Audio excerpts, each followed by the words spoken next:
Hello and welcome to the Five Stones podcast. I am one of the super trio of hosts today, Raymond Modulin. And as you can see, we've got some new listed, the real estate monkey. And joining me are the other dynamic duo, Colin. Greetings, I am Colin Hedegaard. The Great Dane is my nickname. You see there. You just burned me. La Flor Dominican today. And I'm still Joe, and I'm still the real estate advocate. You can see, there we go. I'm pointing to my name right there. And welcome to our first actual live broadcast. We are actually going live as we speak. None of that recorded bullcrap. So if you would like to interact with us currently, you can they type comments and we see them? I'm not quite sure yet. This is kind of the infancy stage for us in figuring all of this out. But if you actually know us, some of you probably have our phone number. You're more than welcome to just text us a question if you know us. Well, if they would like to text us or call us, my phone number is area code 317-709-2192. So feel free to. Go ahead. That would go to Colin. So welcome. Today's topic is going to be real estate and how it is influenced by politics and political decisions and other drivers from the politics world.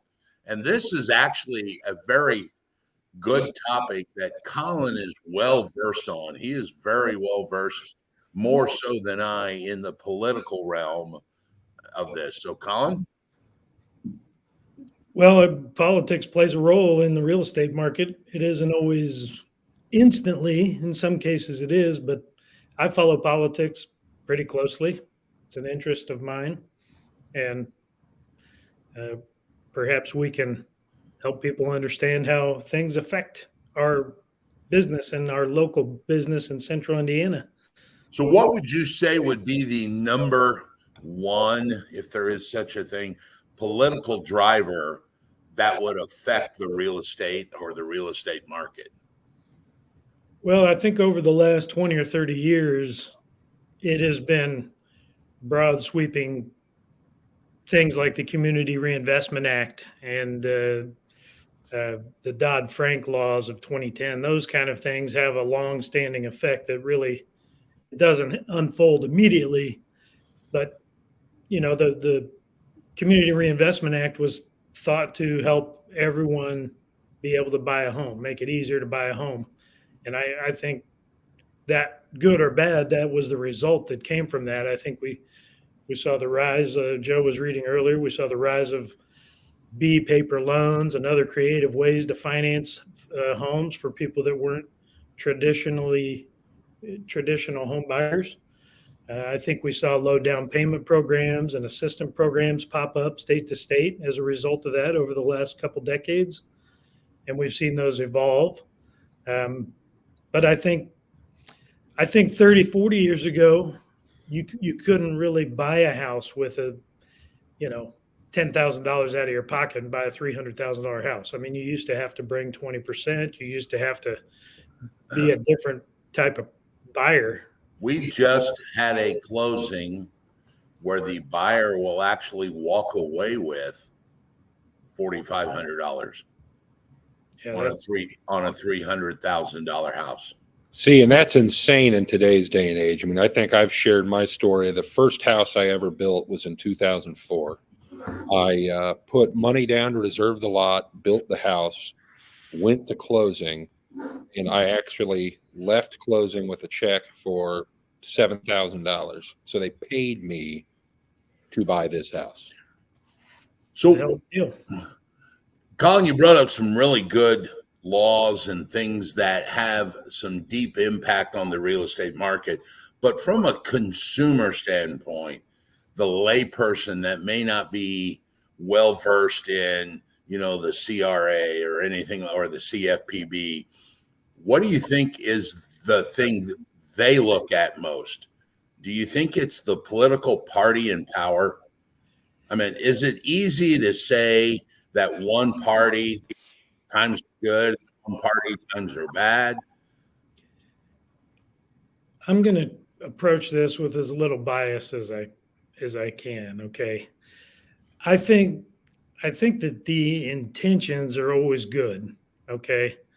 And the intentions were good with Community Reinvestment Act, but and more people buy a house. So as a consumer, that created a whole new set of buyers to compete with. So perhaps that had a role in driving home prices up tremendously. You know, my parents were buying houses for $19,000 and $30,000, and now it's 10x or more in just a generation, maybe a little over. Yeah. And it also caused other unintended consequences, like 2008 crushed the real estate market because lenders got really out of control with the B paper and the 125% loan to values and all that. So it is both good and bad, and I don't think none of that unfolds when the law is passed with the intention of helping consumers and making life easier, and everything sounds great.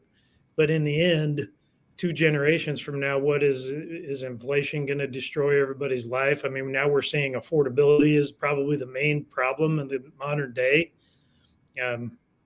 which is a politically influenced factor of the economy. If the government keeps spending and printing money, obviously costs go up. So now we're seeing average families unable to buy an average house.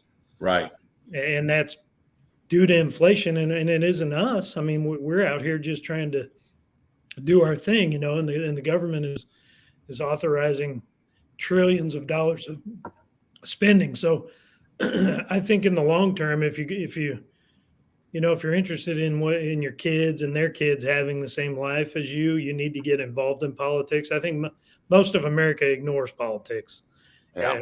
They really are disinterested, and it's become very divisive, and most people don't want to confront anyone about that. So you guys have thoughts on that? I think the environment now is divided, and most people are just avoiding conflict and not talking about things. I think, go ahead, Raymond. Well, I was going to say, I believe you're correct, because mainly they're so overwhelmed and feel so under capable of causing change, they just tune it out. I always come down to being proactive versus reactive. I feel like a lot of times we run into issues when we rely on reaction instead of getting ahead of something and being proactive.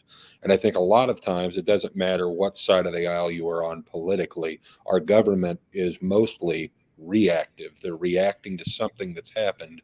They're never really getting ahead of something and preventing it. They just wait until there's a swelling and someone expects them to fix something, and then they react to it.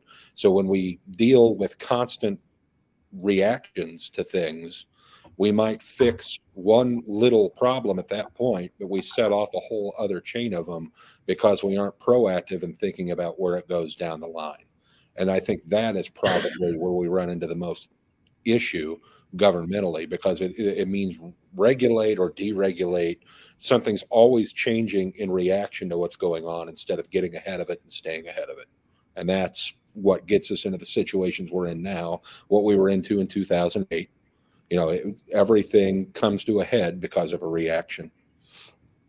If you keep sticking Band-Aids on a crack in a dam, eventually, I mean, yeah, it stops the leak for a minute, but eventually you've got, Band-Aids holding up a reservoir. So I personally think that the old ways weren't bad. I mean, if somebody had to really hunker down and save money for 5 or 10 years to be able to buy a house, that was the thing. My parents rented houses, until they were probably 30 or in their early 30s, and saved up a down payment and bought a house. Well, there is a portion, and with the CRA, that Community Reinvestment Act that you talked about, where everybody was supposed to own a house, that would eliminate all real estate investors. And that is a huge section of a market when you're dealing with investors, investments, and things of that nature. So if everybody owned the house, wouldn't necessarily, that I think would also kill off part of the section of the market called the investment section. I bet if you look at the amount of people that owned a home for their primary residence prior to the Community Reinvestment Act, it would be a lower number than it is after. So whatever percentage that segment shifted is a loss to investors and a gain to, primary resident owners. Well, I mean, the theory behind that act, though, was to give everyone a home. But the problem is we spend all of these times, and the government spends all of these times dealing with theories, and they don't deal with reality. I mean, the reality is it's much like what we went through with the Affordable Care Act. You can legislate all you want, but you're never going to force people to do what you think you should do. You can't force people to buy a house. You can't force the market to go that way. And when we try to force things, that's when we run into the issues we have. Things need to be organic and allow things to go on their own. And the more we interject and get into it, it just becomes a bigger problem. So what's the answer? And if we could solve this, we'd probably get a couple of views on our video, but we'd also probably be sitting in Washington, because there is so many things that are intertwined with each other that it's hard to be proactive, Joe. That's the problem. I agree. Because every little change that may be proactive is going to cause something that's tied into something else. Well, making a switch from reaction to being proactive is always going to cause pain. I mean, and I can use the idea of retirement, for example, Social Security in this country. Whether you're into politics or not, you know that Social Security is a problem because we have more people that are constantly going on to it than we have people paying into it. And it isn't sustainable at its current thing. So I look at it from my perspective of, okay, I am in my early 40s. Yes, I would like to, retire at some point, and I've paid into things to this point in my life, and I get all of that. But in order to fix it, we are going to have to make changes, and that means that some of us that are younger are going to have to retire later. I mean, at the time that they set up the ages, people were not living as long as they are now, and everything else. So we're going to have, that's just an example of being proactive. We are going to have to make changes for people that are younger. They may have to pay in a little more. They may have to wait a little longer to retire to make that work. But I mean, that's that way across the board in everything that we're doing. There is pain involved with getting ahead of it. Everyone always complains about, like, for example, around here, people complain about infrastructure. Well, these roads weren't right and this isn't done. No one thought ahead about what was going to happen around here. Well, it's because they were reacting at the time and no one wanted to listen to what it might be in 25 years. Everyone was worried about what it was in that 25 minutes. And there is a pain involved with getting ahead. And we are going to have to wrap our mind around that as a society, that there will be short-term pain to get to the point that we won't have to feel as much pain ever again. And we can't get enough people on board to realize that. That's the problem. So you mentioned Social Security. You mean the government's Ponzi scheme? Yeah, that's what it's always been. I think, again, regulations. Can't have a Ponzi scheme, but we'll run Social Security. Don't run numbers. That's illegal, but we'll have a lottery. It's okay if the federal government does it. If you do it on your own to make money, that's bad. I think what we can do, I'm thinking about that, and philosophically, there's two ways to approach. Take housing, okay, where lower income people used to have a difficult time buying a house. So one philosophy would be to fix the world so that those people who presumably are going to stay low income are able to access the housing market. You lower down payments, you give assistance, all those things. Okay, that's one way you fix the world and bring it down to that level. The other way is to create a business environment or to rise those people up to the level of the homeowner, successful level, whatever you want to call that.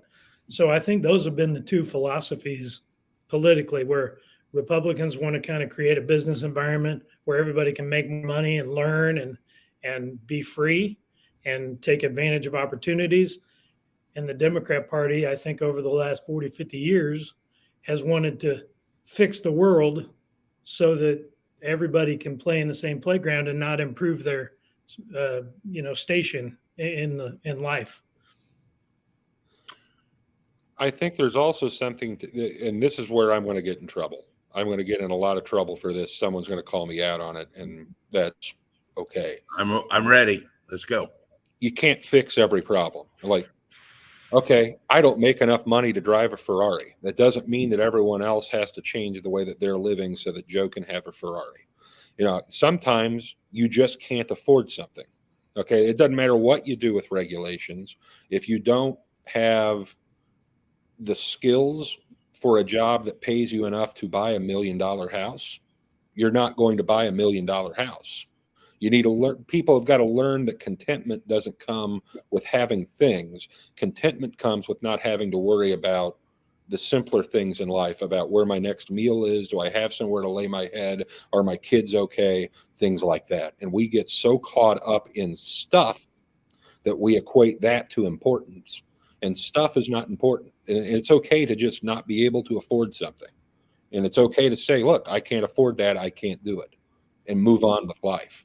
You can't make everything fit for everyone. And that's the problem. We try to create regulations to make everyone fit into this one box, and it will never happen because not everyone fits into one box. So the answer to that, though, Joe, would be to improve what you could afford, right? Yes.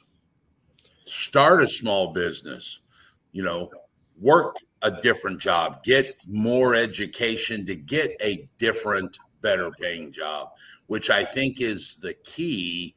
And I will concur with what you said. However, I'm going to add one point so we can both get in trouble at the same time. Go right ahead. There are a number of people that I see that want more without giving more. Well, yes. And I think we have this issue in society where people live for a handout instead of a hand up. And I think that, Colin, is probably going back more to what you were talking about, the difference in political beliefs. I feel like a lot of times, and there again, I'm going to be skewed because obviously you and I have very similar ideals. I feel like one side wants to do whatever they can to give a hand up, help people up, move them up, make things better for them to learn and help themselves and give them those skills. And then there's the other side that just wants to give them things to placate them and keep them where they're at. And I think that is the big difference. And I think that's where we run into so much strife in this country, is people can't get their mind around the difference between a hand up and a handout. Well, I mean, now you guys know where I stand politically, but typically the stalwarts of conservatism is that you want to give everyone equal opportunity. Yes. And progressivism, which has infiltrated some of the Republican Party as well, they want to create equal results. You hear the terms equity and equal, equality and result. And in all the experiments and all of history show, if you create equal results, you really end up with bad results as compared to the alternative. So, yeah, it's a tough conversation. I mean, honestly, I think that, in my opinion, equal opportunity is the answer. Creating a world where everybody has the same opportunities.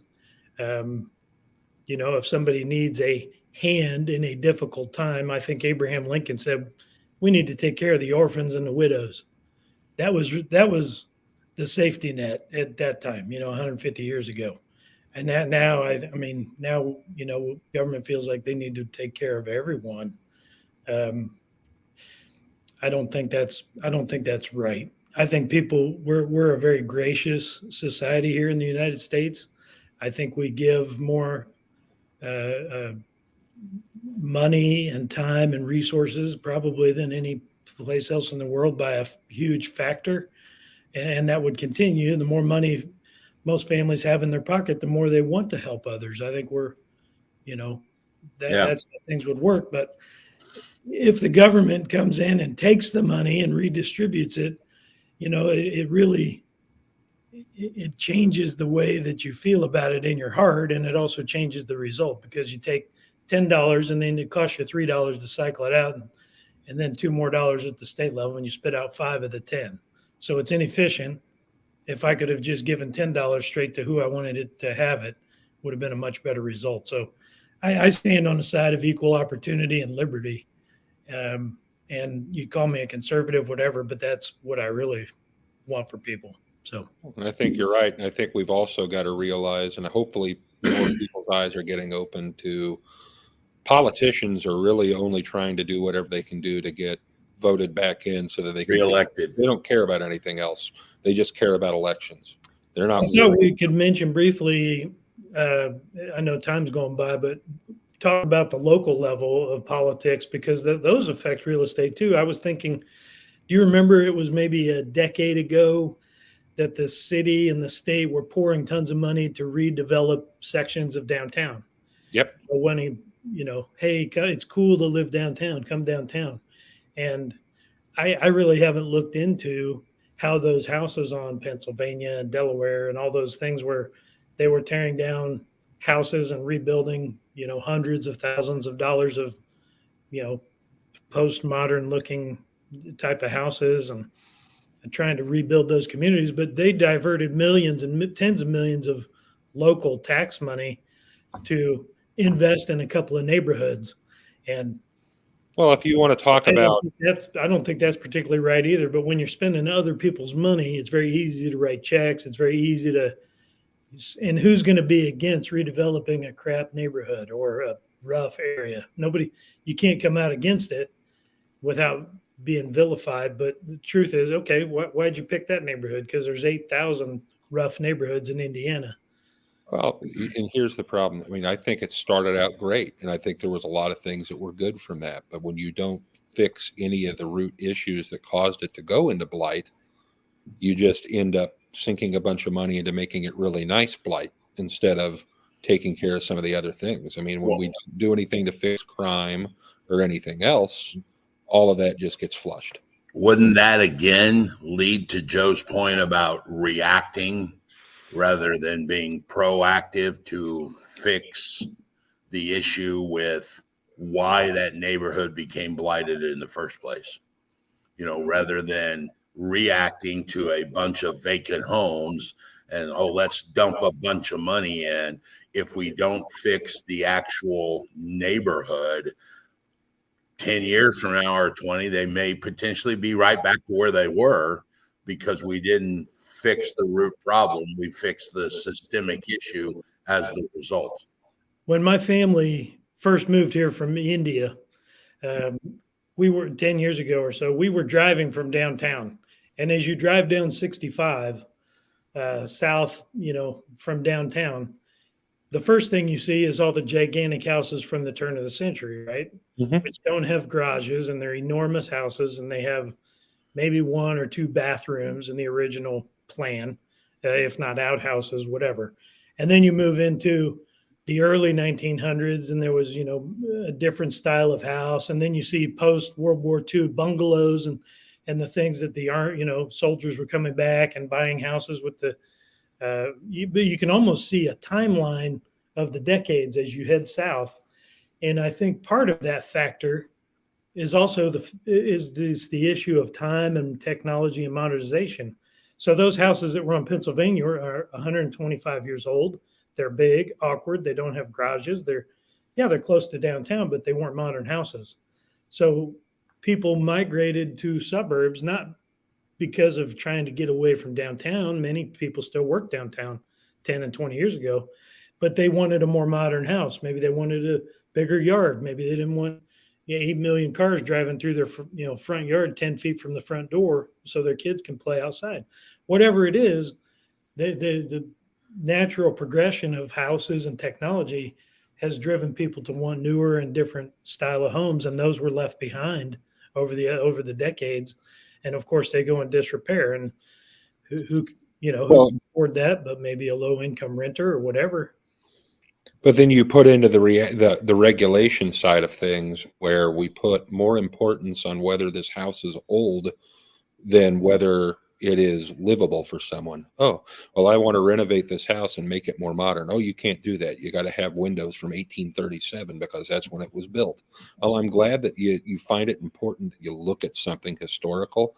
If it doesn't fit the needs for anyone in modern society, it doesn't need to be there anymore. I mean, you even look. Detroit raised a quarter of the neighborhood downtown. I mean, they raised all those houses and sold the lots. Prime example of the reaction, though. Look at Circle Center. I mean, that was one of the big things that was getting developed when I was in, junior high.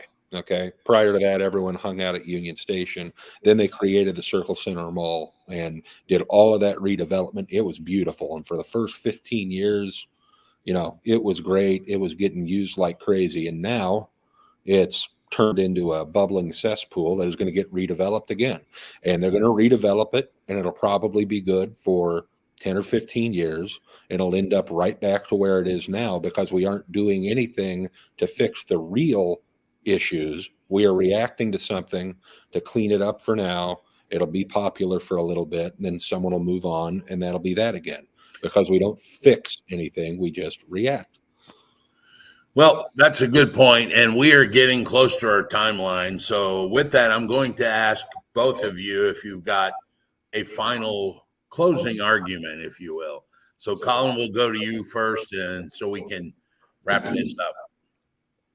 Well, I would say a little bit of a piggyback on that is the market reacts and entrepreneurs react much better than the government reacts. So if you want the government to dictate which way housing should go, then you should vote for bigger government and more government spending and more regulation, which would be probably the left-leaning group, right? If you think the market and home builders and the private sector and investors, they do things because they want the consumer to buy their product. So if you let the market fix things, you're going to get a far superior result, in my opinion. So that's my last word. Take it for what it's worth. I think if you want the market, you ought to probably consider voting conservatively, voting for conservatives. I think that's a better solution. All right, Joe. Okay. Mine's pretty simple. We tend to be stuck in a loop as a society. If you are happy in the place you are at and stuck in that loop, then you probably need to continue to vote the same exact way you've been voting, whatever way that is. But if you're unhappy, if you're tired of a loop of, constant danger or constantly hearing on the news about, someone getting shot over here and the murder rates are going up and this is happening here and this is happening there, might be time for a change. If you are constantly putting same people in over and over and you're not getting any change that you're expecting and you aren't getting what you need, it's time to do something different. It's insane to do the same thing over and over and expect the same result. You have to make a change and try something different. Yeah. Period. You've been quiet today, Raymond. What do you think? Yeah. I'm listening and learning. I enjoy the conversation. As you had mentioned earlier, I think it's very obvious to most people out there where the three of us stand in this spectrum. We have danced around the whole Republican Democrat word and not used it yet. And I will say that we are on the strong side of the conservative party, which is the Republican. I am a small business owner. I own several businesses. I'm more interested in smaller government, letting us make our own decisions, drive our own thoughts, and affect the market faster than the government can. And I think if you allow the consumer to play a role in that, affecting of it by buying different products, more products, less products, that will balance the market instead of looking to Big Brother to do what they think is best for everybody. Nobody gets served in that position. So that's actually my thought. And at this time, I want to thank everybody and remind you, go ahead and push the subscribe and the bell button. And I'm going to carte blanche against the advice of both of the other people. I've not asked this, and put a challenge out there.